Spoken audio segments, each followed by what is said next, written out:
materinya, yaitu kita bisa melihat dari RPS. Ada RPS ini.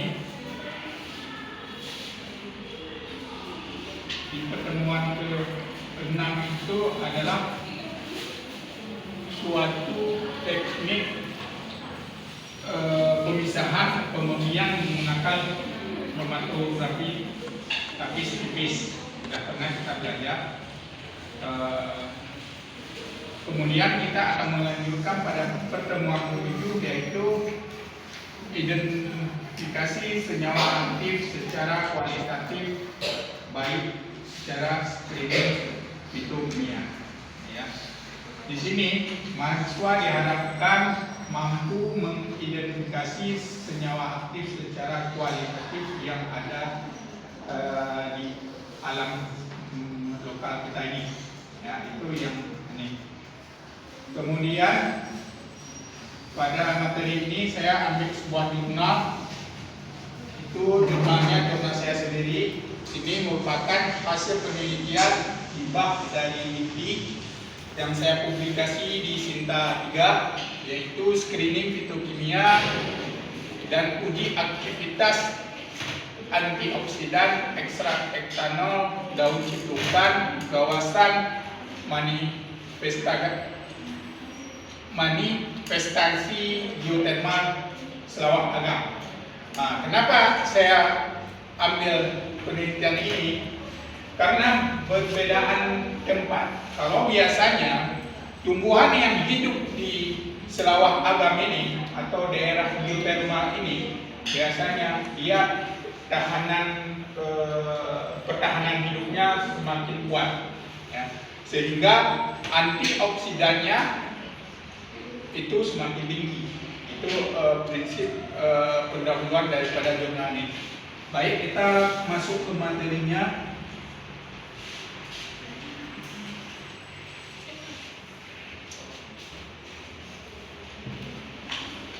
Baik, pada materi ini saya melakukan yang pertama itu adalah uji fitokimia dan aktivitas antioksidan daun ciplukan.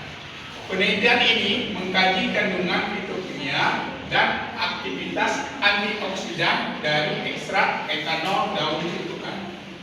Tahu daun ciplukan yang mana? Yang buahnya.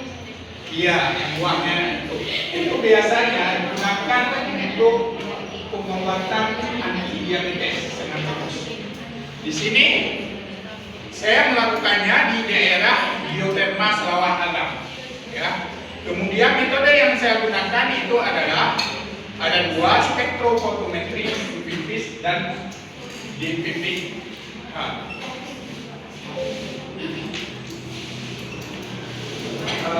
Kemudian potensi ciplukan sebagai sumber antioksidan.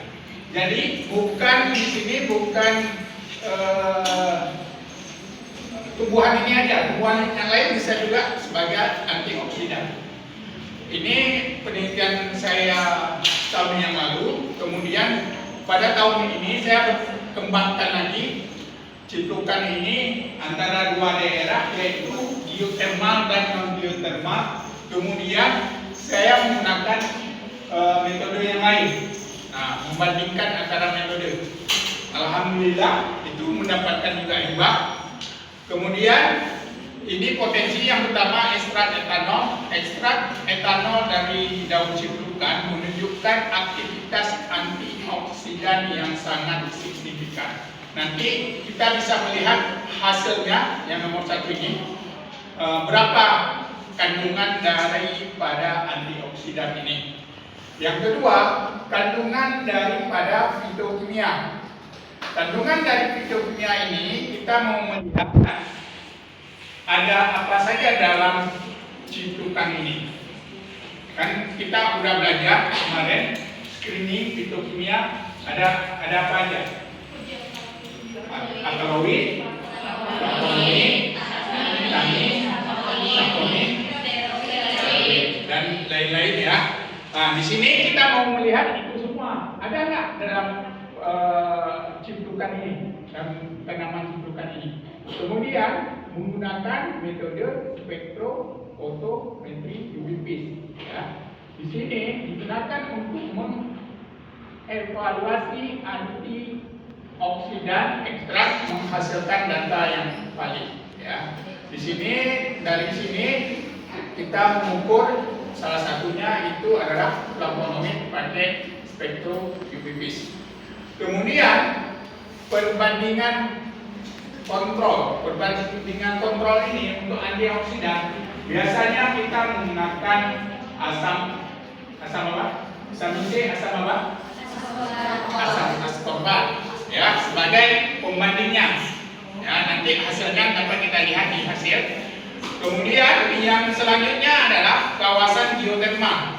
Cidukan yang diambil dari kawasan geotermal Sarawak Agam karakteristik unik yang mungkin meningkatkan kandungan senyawa aktif. Nah, di sini kenapa alasan mengambil kawasan geotermal? Karena mempunyai kandungan senyawa aktifnya lebih tinggi daripada yang biasanya. Ya. Kemudian relevansi kesehatan. Apa relevansi kesehatan untuk cidukan ini? Potensi cidukan sebagai sumber antioksidan alami dapat berkontribusi terhadap pengembangan suplemen kesehatan dan pengobatan alternatif yang lebih aman. Di sini kita pernah dengar herbal. Nah, itu salah satu obat herbal yang bisa dijadikan sebagai obat apa? Yang pil itu obat apa? Kapsul, obat jadi. Dari obat herbal ini. Kemudian penelitian lanjutan, ini ada penelitian lanjutan memahami mekanisme balik aktivitas antioksidannya.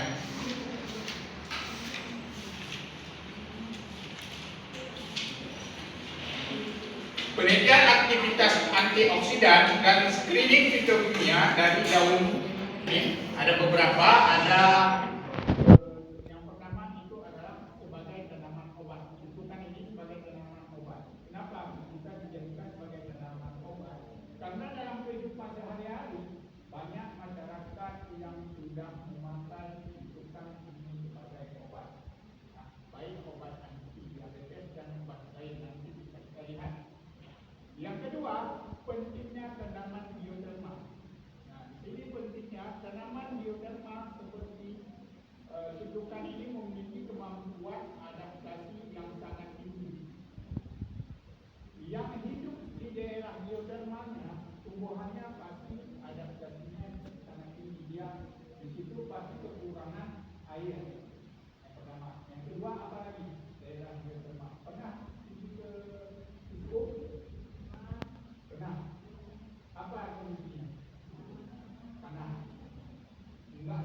Tidak semua tumbuhan atau tanaman bisa hidup dalam keadaan panas. Ya. Ada nggak tempat yang lain? Daerah geotermal. Ada yang tinggal Tekengon? Ada. Nah, daerah Tekengon ada?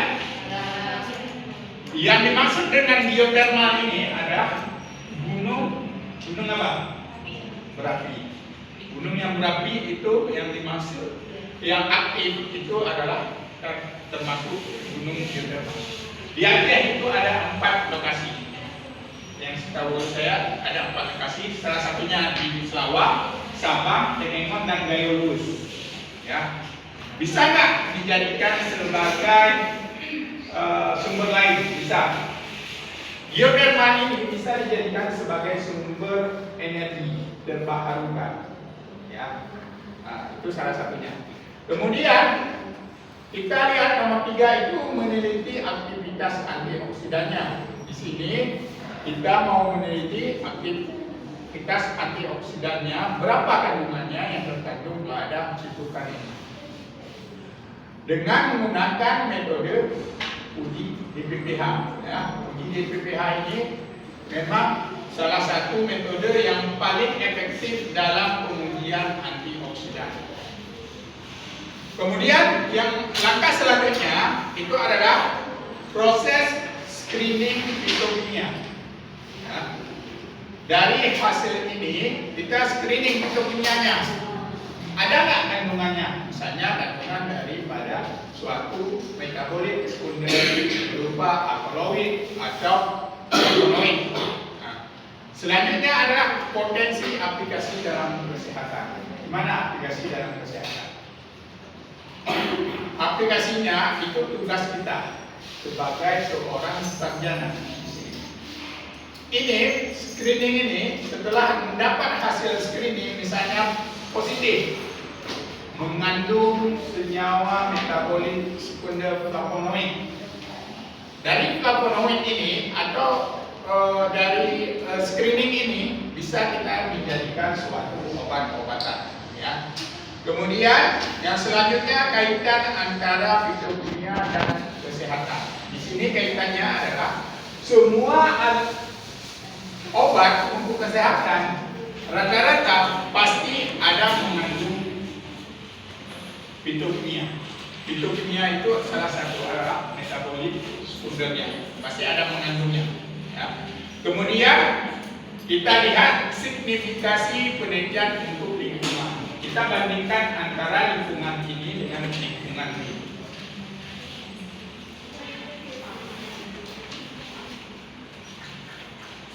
Ini manfaatnya dalam biofarmaka. Biofarmaka tahu apa? Nah, boleh. Biofarmaka apa? Biofarmaka. Ada pernah dengar kata-kata biofarmaka? Apa? Obat. Nah, bio tanaman. Nah, manfaat dari potensi citukan dalam tanaman obat. Nah, biofarmaka. Di sini citukan sebagai sumber biofarmaka. Nah, di sini banyak merupakan tumbuhan tropis yang memiliki banyak manfaat dan budidaya sebagai bahan baku biofarmaka. Ini bisa kita budidayakan. Citukan ini bisa kita budidayakan sehingga bisa menjadi bahan baku biofarmaka. Kemudian kandungan metabolit sekundernya. Tanaman ini memiliki kandungan senyawa metabolit sekunder yang bisa dimanfaatkan sebagai bahan aktif obat dalam pengobatan alternatif. Ya. Kalau sekarang anti diabetes itu obat apa yang dipakai? Anti diabetes, obat untuk anti diabetes apa? Ya, itu salah satunya. Bisa nggak diganti dengan obat herbal? Ini salah satunya bisa kita ganti dengan citukan. Ada nggak Pak tumbuhan yang lain bisa dijadikan sebagai potensi anti diabetes? Ada, tapi belum banyak. Kenapa ini sangat menarik? Tahu nggak kasus yang terjadi sekarang?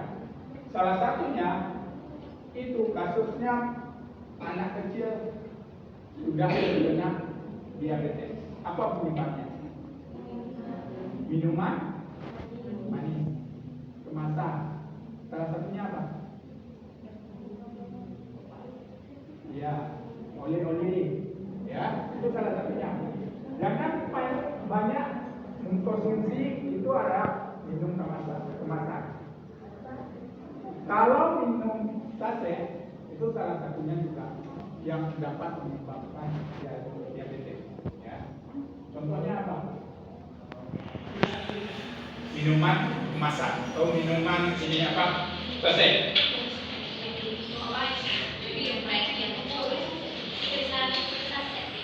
Yang saset. Yang kayak suka cappuccino. Ya, cappuccino itu sangat tinggi gulanya. Ya, sehingga itu dapat menyebabkan uji anti diabetes ini pada manusia, ya, bukan kepada manusia dulu, ya. Kemudian berkembangnya penelitian citukan. Ini penelitian citukan ini sangat luas untuk dijadikan sebagai obat herbal. Ini manfaatnya. Di sini ada beberapa penyakit yang bisa dijadikan sebagai obat daripada citukan. Yang salah satunya adalah mengobati bisul. Ya, mengobati bisul ini bisa digunakan dengan ciplukan. Kemudian yang kedua obat cacing. Nah, kalau penelitian selanjutnya dari ciplukan, bisa nggak kita meneliti obat bisul? Bisa. Obat cacing bisa. Kemudian mendukung penyembuhan patah tulang. Kalau patah tulang biasanya kita menggunakan apa? Atau tulang kita retak? Buah pala. Ini ciplukan bisa juga dijadikan sebagai penyanyi buah pala. Kemudian efek anti diabetes yang menjanjikan. Nah, di sini efeknya sangat menjanjikan. Makanya saya meneliti di materi ini, di materi anti diabetes. Dan selanjutnya sifat anti-inflamasi yang kuat. Nah, inflamasi tahu? Radang. Untuk radang, ya, bisa dijadikan untuk radang. Ini lokasi pengambilan sampelnya. Pengambilan daun ciplukan itu di daerah air panas di Kispu. Kemudian kawasan mata air panas di sini. Karakteristik geotermalnya memiliki vegetasi yang berbeda dibandingkan dengan non geotermal. Kemudian daerah desa Kispu merupakan salah satu desa yang terdapat di Aceh Besar. Kemudian tujuan penelitian flavonoid dan aktivitas antioksidan. Di sini tujuan yang pertama itu adalah bertujuan mau menentukan kadar daripada flavonoid maupun fenolik. Ya, ini kita tentukan dulu kadarnya berapa, pakai spektrum. Nanti hasilnya saya jelaskan. Di daerah geotermal kemudian diuji. Nah, di sini ada kemudian dengan menggunakan spektrum dan di PPH untuk antioksidan yang membedakan. Kemudian sampel daun ciplukan, sampel yang digunakan dalam penelitian diambil di daerah geotermal. Ini sudah saya jelaskan sebelumnya. Kadar flavonoidnya berapa? Nah, dapat ditentukan. Kalau nanti kalian mau penelitian selanjutnya, bisa menggunakan tumbuhan yang lain yang ada di daerah geotermal juga, ya, yang menjadikan potensi sebagai obat. Misalnya salah satu obat apa? Obat radang, ya. Ini metodenya. Pertama itu ada alat spektrum fotometris, kemudian dibakar, kemudian rotary evaporator, dan bahannya bahan untuk yang biasa yang umum digunakan untuk menentukan antioksidan. Ya, di sini kita pakai rotary evaporator. Persiapan proses sampel daun ciplukan untuk dianalisis. Pertama, pengambilan daun ciplukan. Kita ambil dulu sampelnya di daerah geotermal, kemudian dicuci dengan bersih. Kenapa dicuci dengan bersih?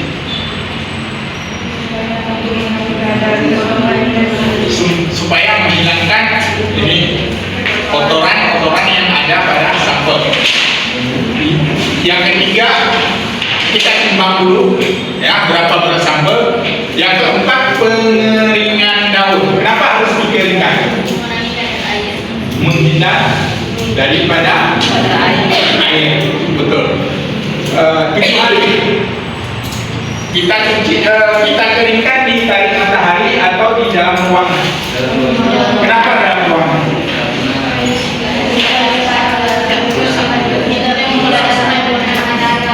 Jangan sampai merusak zat aktif lainnya, ya.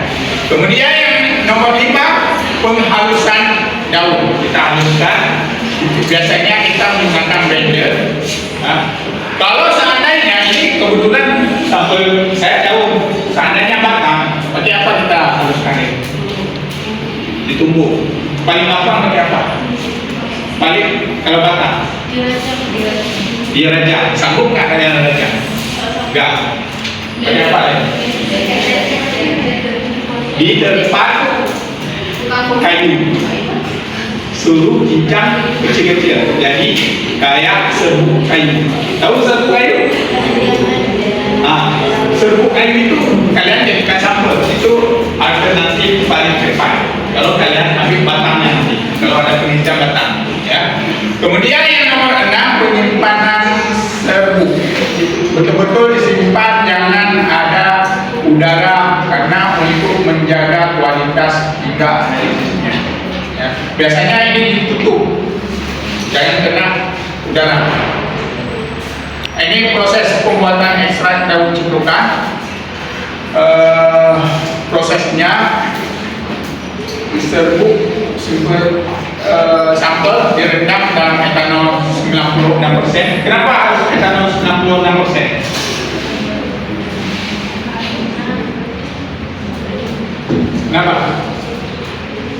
Kenapa etanol ada berapa? Atau kalian ini berhitung 70% sama 96. Apa arti 96? Apa arti 70%? Apa? Ya kadar apa? Air.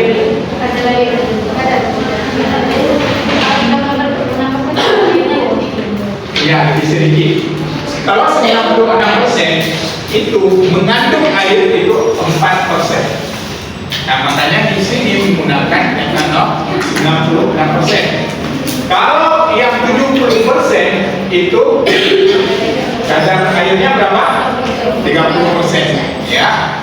Kemudian direndam selama 72 jam. Kenapa 72 jam? Kenapa direndam begitu lama? 72 jam. Gimana?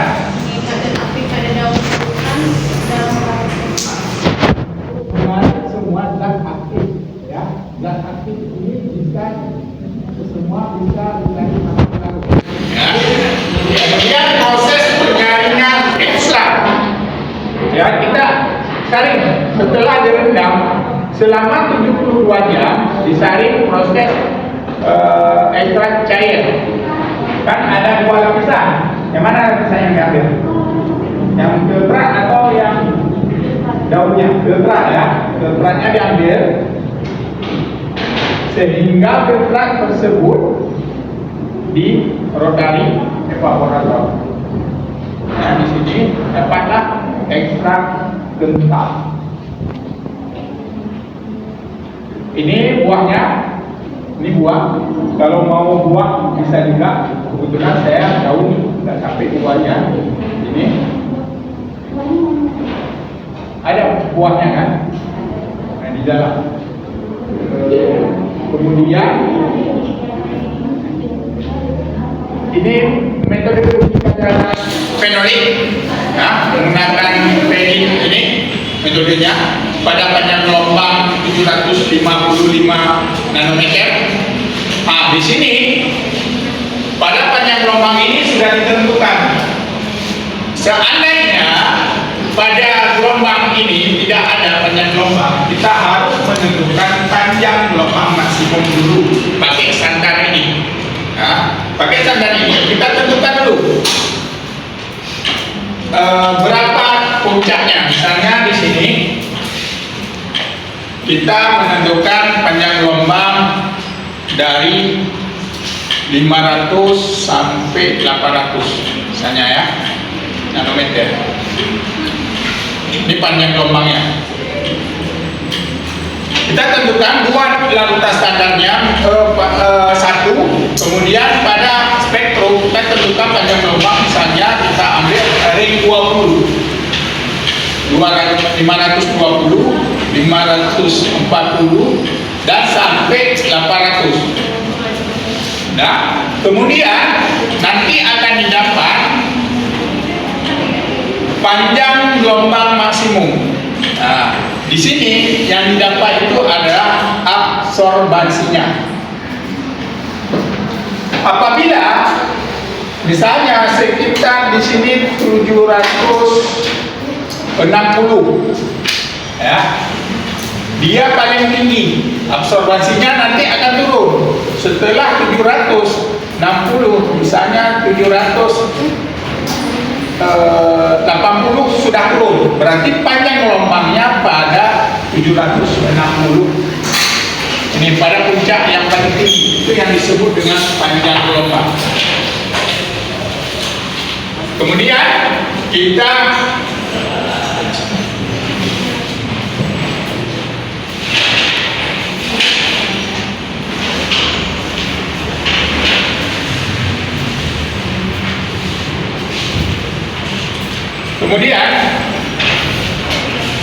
kita ukur pakai spektrum dan dianalisis kadar flavonoidnya menggunakan rumus. Nah, ini flavonoid sama, tapi yang membedakan adalah pada panjang gelombang yang berbeda. Kalau di 510 yang tadi adalah di berapa? 760 atau 755. Nah, ini lebih sedikit panjang gelombangnya daripada yang tadi. Cara pengukurannya sama. Nah, kalau ini pembuatan larutan di PPH untuk pengujian aktivitas antioksidan. Nah, di sini yang pertama persiapan larutan di PPH, kita persiapkan dulu larutannya, kemudian dianalisis hasil pengujiannya, kemudian proses pengujian aktivitas antioksidan. Ini dari kelanjutannya bersiklus sehingga dapat nanti yang terakhir itu adalah hasil pengujiannya. Nah, ini nilainya, nilai ISO 50 dari ekstrak ciplukan ini. Dari tabel dapat kita lihat. Nah, ini hasil daripada uji screening fitokimianya.